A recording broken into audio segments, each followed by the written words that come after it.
gelmiştim. Bakışlarımdan akış koyup gelmiştim.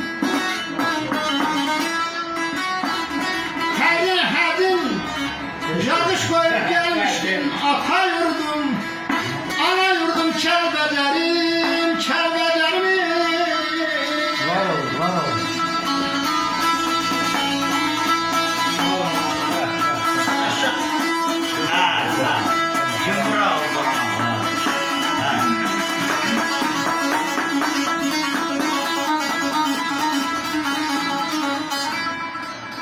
Sendeki ümit riyasetstir. Ayağımı o dağlardan ne kesindi kesebilmez. Kesebilmez. Qarı başkanlamanızın rəhbəriyle. Evet. Mirsəyyəfa sensiz dünya qəfəsdir. Benim Kərbəlam hacım, atam anam Kəlbəcərim, Kəlbəcərim.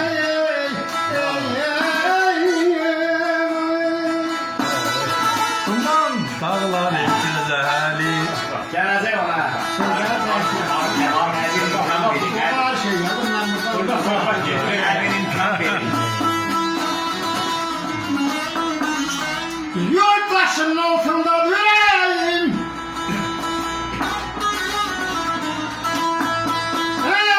İmkan olur gedim ona bir deyim. İndi deyirik yurdumuza. Ulan deyirmişler. Dərbərindən bir taxarım. Dəftərim yavaş yavaş azalır. Ata yurdum, ana yurdum, Kəlbəcərim.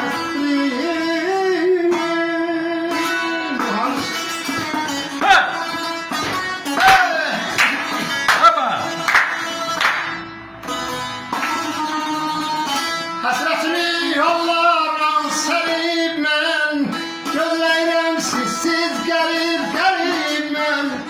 Həsrətimi yollardan sərib mən, gözləyirəm sizsiz gəlib mən. Oyaram yollara, yoldur ömür qısa. Sizi yaxlarım gəlib həmişə, gözüm baxar.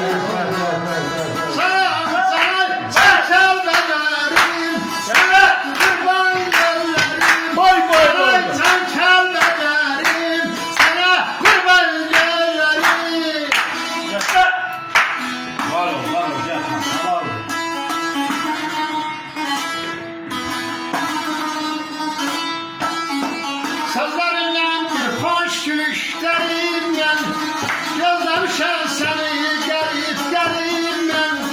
Gözlərinlə bir xoş gülüşlərinlə gözləmişəm o zilbi sənsiz gəlib mən. Oylanıram yollara, yol uzun ömür dursa, oylanmışam yollara.